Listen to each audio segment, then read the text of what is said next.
성금요일을 맞아서 예수님의 마지막 금요일의 일정을 우리 함께 따라가 보기를 원합니다.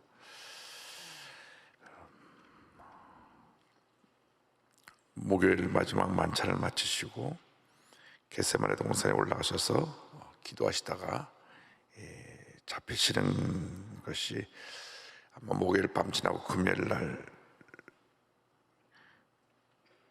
0시 그때가 아닐까 생각을 합니다.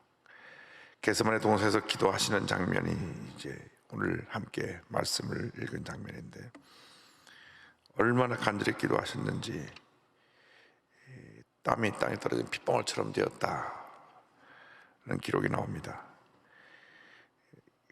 간절한 기도 속에 모세혈관이 터져서 땀 속에 피가 섞여 나왔던 모습을 말한다는 성경 학자들의 해석이 있습니다. 39절에 조금 나아가서 얼굴을 땅에 대치고 엎드려 기도하여 이르시되, 내 아버지여, 만일 할만하시거든 이 잔을 내게서 지나가게 하옵소서. 그러나 나의 원대로 마시옵고 아버지의 원대로 하옵소서 하시고, 예수님은 본인이 당할 고난을 아셨습니다. 벌거벗긴 채 십자가에 달려서 고통 가운데 피 흘리며 돌아가실 것을 아셨습니다. 그런데 그 고통보다 더 힘들었던 것은 인류의 모든 죄를 다 짊어지시고 예수님이 십자가 돌아가셔야 되기 때문에 하나님이 그 순간 자기로부터 고개를 돌리실 것을 알으셔서 하나님과의 온전한 연합이 그 순간에 일시적인 단절이 올 것을 알았기 때문에 너무나 고통스러운 것을 미리 아시고 이 잔을 내게서 지나가게 해달라고 기도했던 것입니다. 죄 없으신 예수님이 온 인류의 죄를 뒤집어 쓰신 죄인으로서 하나님 앞에 심판을 받는 그 순간, 그 고통은 견딜 수가 없었을 것입니다. 가장 높은 곳에서 가장 낮은 곳으로, 가장 아름다운 모습에서 가장 더러워진 모습으로 수치와 멸시천대의 그 온갖 부끄러움을 뒤집어 쓰시고 십자가 달리시는 예수님. 그런데 주님의 기도는 이렇게 마무리됩니다. 난 내 뜻대로 하지 마시고 아버지의 뜻대로 하기를 원합니다. 우리들의 삶에 있어서 어떤 결정을 내리든지 간에 주님의 뜻이 이루어지기를 원합니다. 그런 기도를 드려야 됩니다. 주님의 뜻이 이루어지기를 원합니다.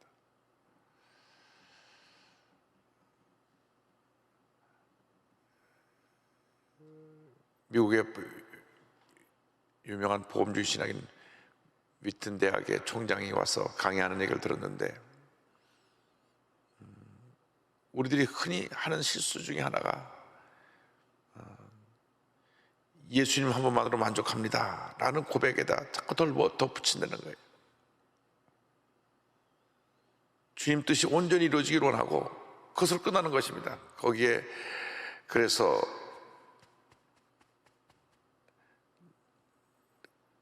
내가 이 일을 통해서 어떠한 영광과 대접을 받는다면 주님의 뜻을 온전히 이루는 것이 아닙니다. 온전히 주님의 뜻만이 이루어지기를 원합니다. 온전히 하나님의 뜻만 이루어지기를 원합니다. 우리는 거기서 자꾸 더 주문을 합니다. 주님, 이렇게 내가 주변에서 희생을 해야 했으니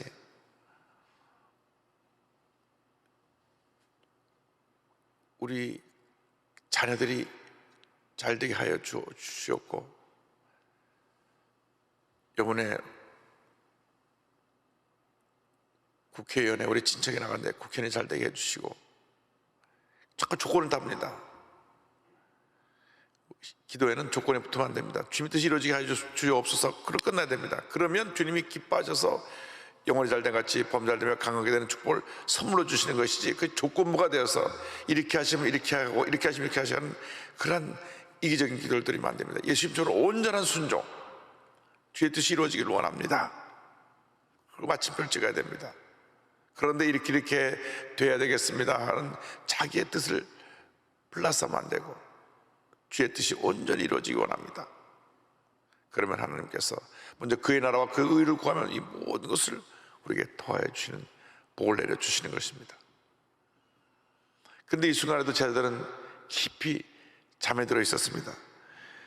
마태복음 20장 40절 보니까 이와 같이 말씀합니다. 제자들에게 오사 그 자는 것을 보시고 베드로에게 말씀하시되 너희가 나와 함께 한 시간도 이렇게 깨어 있을 수 없더냐.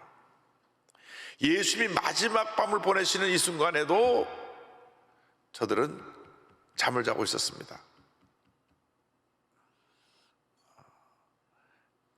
그래서 저들을 깨우시고 가서 간절히 기도하고 와서 보시니 43절에 이것이 말씀합니다. 다시 오사 보신즉 그들이 자니 이는 그들의 눈이 피곤함일러라. 깨우셨는데도 또 잠이 들었어요. 예수님이 12제자 중에 세 제자 베드로, 요한, 야고보만 데리고 바로 예수님 기도하시는 옆에서 내가 기도하니 너희도 함께 기도하자. 그래서 저들이 예수님의 처음 기도 소리를 들었죠. 내 뜻대로 마옵시고 아버지 뜻 되기를 원한다는 그 기도 소리를 들으면서 저들은 잠을 잔 거예요. 예수님은 지금 이 밤이 지나면 십자가 달려 피로 돌아가실 터인데 그 몸부림치시며 히브리서에는 통곡하시며 기도하시다고 되어 있는데 그 순간에도 제자들은 깊이 잠이 들었습니다. 우리의 신앙은 늘 깨어있는 신앙이 되어야 합니다. 깨어있는 신앙. 문제는 바로 이게 베드로, 요한, 야고보처럼 가장 예수님의 최측근에서 수제자로서 3년만 동안이나 주님을 따라다니며 섬겼던 제자들이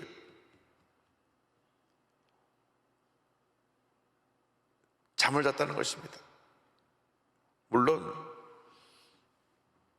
밤이 돼서 피곤하면 잠을 자죠. 그러나 이 시간은 잠을 자야 될 시간이 아닙니다. 깨어 있어야 될 시간입니다. 그래서 우리 주님을 섬기는 주님의 일꾼들이, 특별히 교회 재직들이 기억해야 될 것은 영적으로 깨어 있어야 된다는 것입니다. 늘 깨어 있어야 됩니다. 늘 깨어 있어서 주님이 내게 뭐라 말씀하시는가 그 말씀 듣고 순종하고 결단하고 헌신하고 충성하는 그런 모습을 보여야 됩니다. 잠을 자고 있으니까 그 잠자고 있는 신앙에 신천지가 들어와서 저들을 미혹해서 낚아채가는 것입니다. 신천지 가서 어리버리한 사람 낚아채가지 않아요. 잠자는 사람들을 낚아채가는 것입니다. 거기에 새나서 빠지면 가족도 버리고 직장도 버리고 다 버리고 교주님만을 위해서 충성합니다.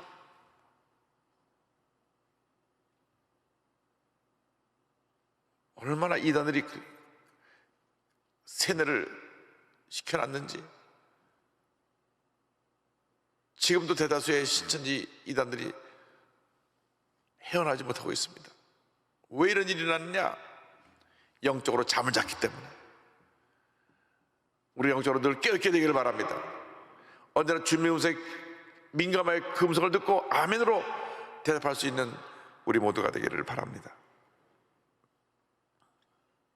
그래서 예수님 기도가 마무리될 때 가룟유다가 병정들을 앞세워서 예수를 붙잡아가지고 제일 먼저 이전 대제사장이었던 현 대제사장의 장인 안나스에게로 온다. 안나스.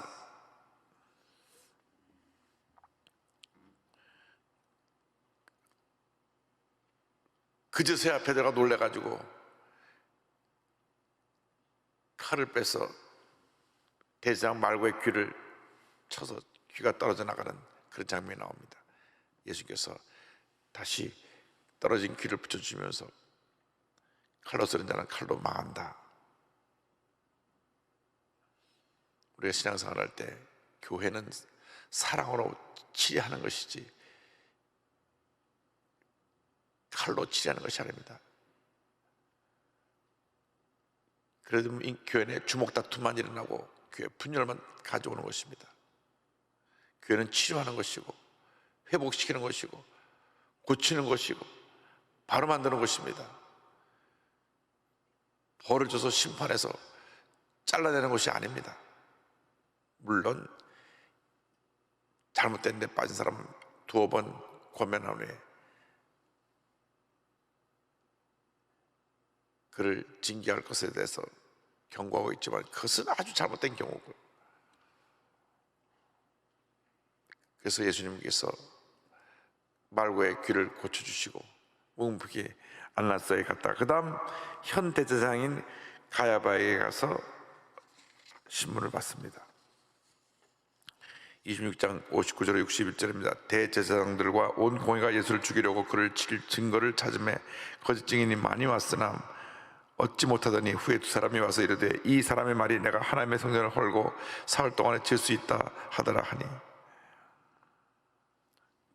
온갖 거짓말로 예수님을 참소했지만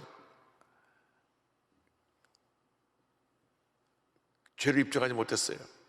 결국 예수님을 십자가 못 박은 죄목은 신성모독죄, 본인이 하나님과 동일되게 자신을 얘기했기 때문에 신성모독죄로 예수님을 죽이로 결정하고, 당시 로마의 통치를 받아서 사형 집행권이 없었기 때문에 로마 총독에게 끌고 가서 사형 집행 그 언도를 받아냅니다. 예수님께서 이 가야바의 뜰에서 수모를 당하시면서 거짓 증인들 앞에 조롱당하고 있을 때 잠자고 있다 깨서 멀찌감이 따라온 베드로는 예수님을 3번이나 모른다고 부인합니다. 마태복음 20장 75절 보니까 이와 같이 말씀합니다. 이에 베드로가 예수의 말씀에 딱 울기 전에 내가 3번 나를 부인하리라 하심이 생각나서 밖에 나가서 심히 통곡하니라.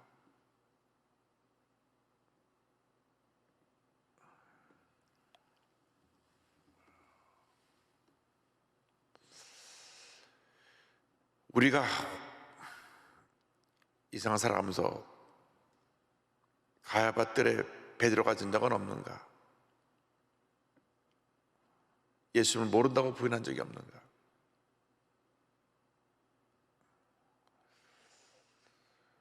직장인들이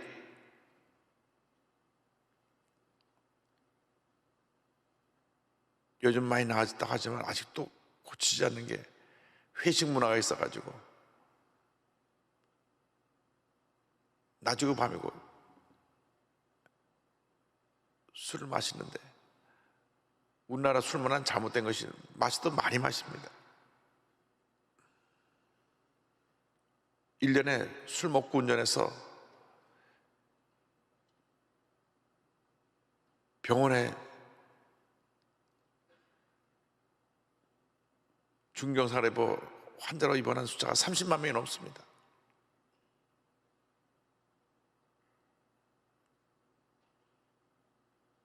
직접 그 음주운전 사고로 그 자리에서 죽은 사람도 매년 4,000명 가까이 됩니다.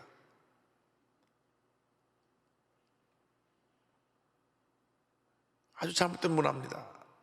세계 어디를 가도 한국처럼 이렇게 술을 마시는 나라가 없어요.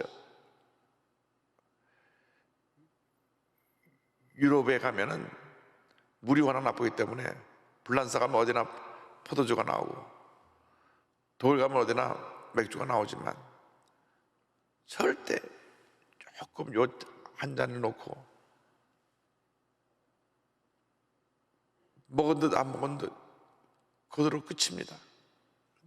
엄청나게 마시는 나라가 우리 대한민국이고, 그보다 더 엄청나게 마시는 게 북한이에요.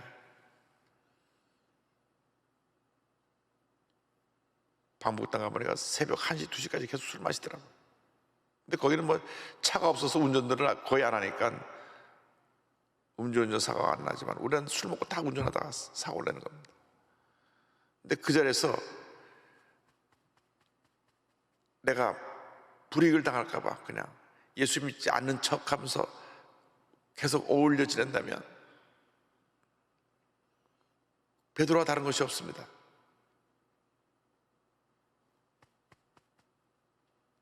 내가 이미 베드로가 된 것입니다. 예수님을 부인한 베드로가 된 것입니다.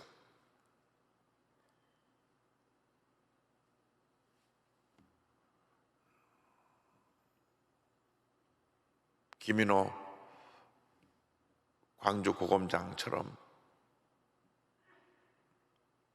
검찰총장이 한 잔 마셔, 저 교회 장로라 술을 못 받겠습니다.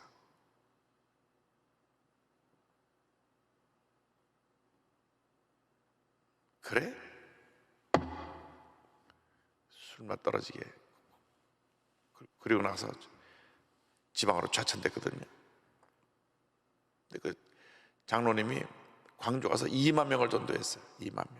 광주 고검장으로 있을 때.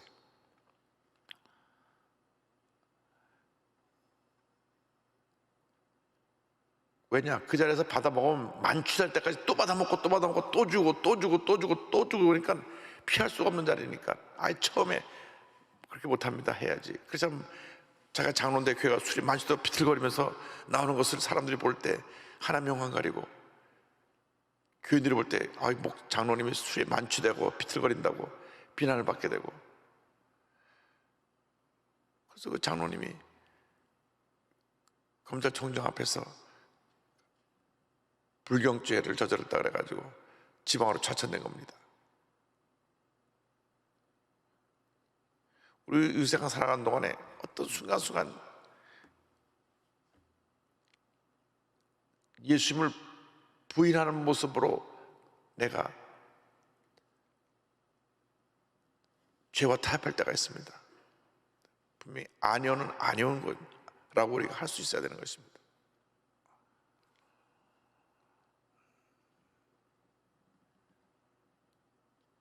제가 정부 여러 부처에 대해 왜 교회만 때려잡고 클럽은 밤새 사람이 가득 차고 춤추고 새벽 3시, 4시까지 그 좁은 곳에서 춤추고 있다가 나오는데, 요즘 젊은이들이 갈 데가 없으니까 다 클럽에 가고 줄을 막 몇십 미터 서 있는데, 거기 거리두기도 사회적 거리두기도 하지 않고, 또 그 좁은 공간에 밤새 그냥 7, 8시간 지금 춤추다 나오는데 왜 거기는 안 잡느냐 몇 번 얘기했는데, 늦게서 그 클럽 거기도 살펴보고 있다가 되면 이제 딱 벌써 터지기 시작하니까 이제 와서 문을 닫으라고. 어떻게 보면 우리 교회가 굉장히 이번에 희생양이 된 부분이 없지 않아 있지만, 그럼에도 불구하고 세상 사람들은 교회에 대해서 더 높은 윤리적, 도덕적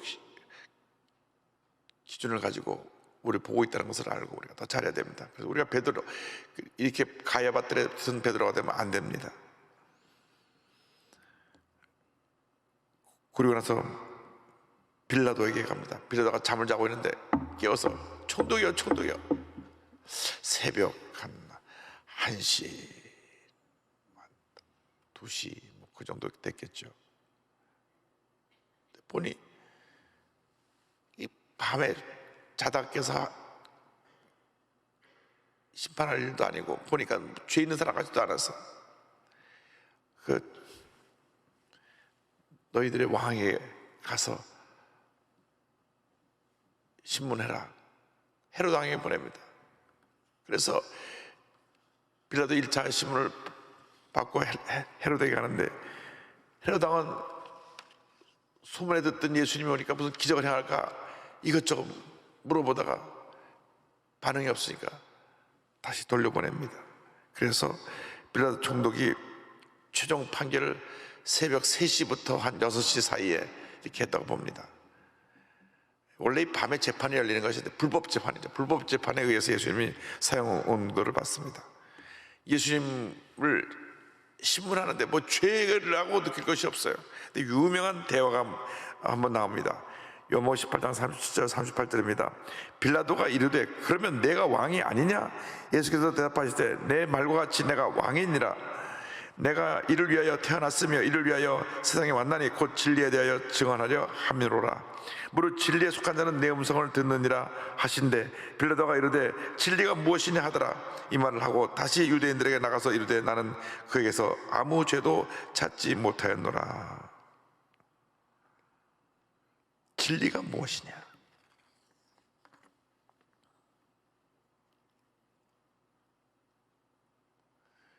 빌라도는 총독이요, 사람을 살리고 죽이는 막강한 권세를 가졌던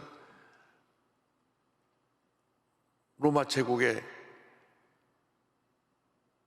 인정받는 그러한 지역 사령관인데,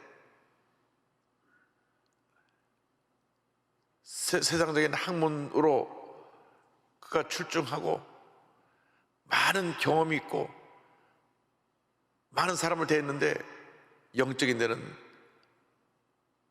무지했기 때문에 예수님께 묻습니다. 진리가 무엇이냐? 이렇게 죽음 앞에서 당당하게 두려움도 없이 진리에 대해서 얘기하는 사람을 이전에 본 적이 없어요. 그래서 예수님께 압도돼서 진리가 뭐냐고 물어봅니다. 예수님을 살려주기 위해서 그 당시 흉악범으로 폭동을 일으킨 주역이 된 바라바를 내세워서 바라바를 놔주랴, 예수님을 놔주랴 했을 때 사람들이 바라바를 택할 줄 몰랐어요. 그러나 돈에 매수된 군중들이 바라바를 놓아달라 그래서 바라바가 풀려나고 예수님이 십자가에 못 박히게 됩니다. 그런 결정하고 난 다음 27장 24절 26절을 보면 이와 같은 기록이 나옵니다. 빌라도가 아무 성과도 없이 도리어 밀날이 나려는 것을 보고 물을 가져다가 무리 앞에서 손을 씻으며 가로되 이 사람의 피에 대하여 나는 무죄하니 너희가 당하라. 백성이 다 대답하여 이르되 그 피를 우리와 우리 자손에게 돌릴지어다 하거늘 이에 바라바는 그들에게 놓아주고 예수는 채찍질하고 십자가에 못 박히게 넘겨주니라. 두 가지만 기억합니다. 바라바가 저들 앞에서 손을 씻으면서 난 이 사람 죄에 대해서 흘리는 피에 대해서 나는 잘못한 것 없다. 나는 무죄하다.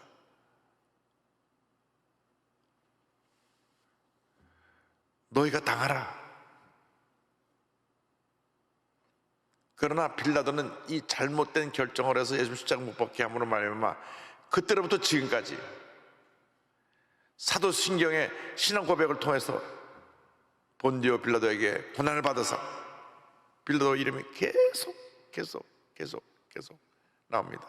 그가 지옥에서 본디오 빌라도라는 이름이 나올 때마다 그의 몸에 못이 박힌다, 그런 얘기가 있어요.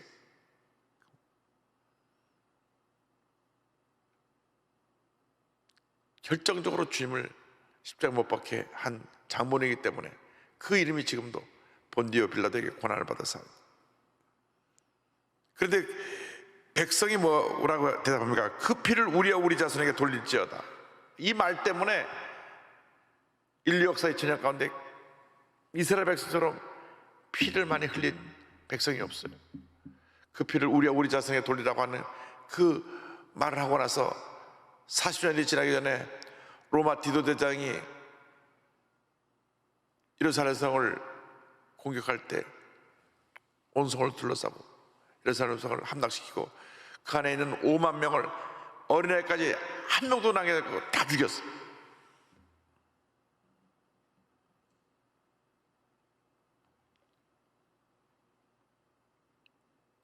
2차 세계대전 때 히틀러에 의해서 600만이 죽습니다. 유태인이란 이유 하나 때문에. 근데 그들이 그 피를 우리와 우리 자손에게 돌릴지어다. 예수님의 십자가에 못 박히는 그 사형 언도를 내릴 때 그들이 한 말입니다.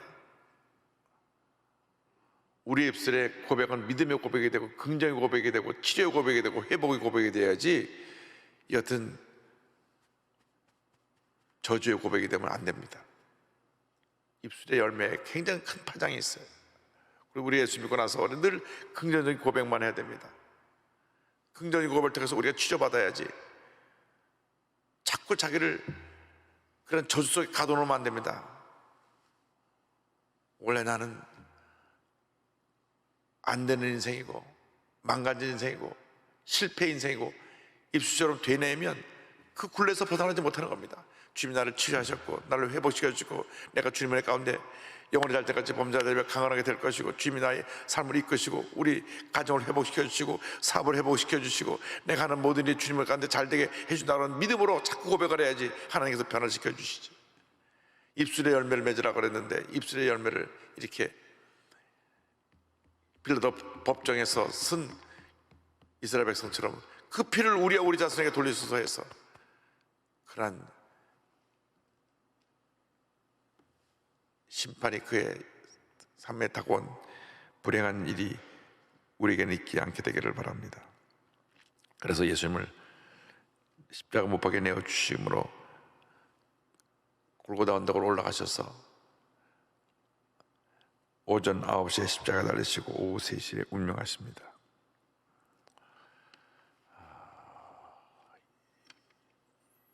이 하루 밤새 정말 지금 이 시간쯤에 아마 판결을 거의 내릴 시간이 된 것 같죠.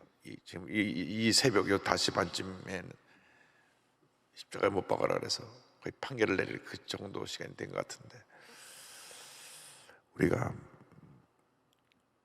주님이 십자가에 달리시기까지 이 모진 모욕과 고난과 멸시와 천대를 받으시고 십자가 달리신 주님을 기억하면서 오늘 하루 뜻깊게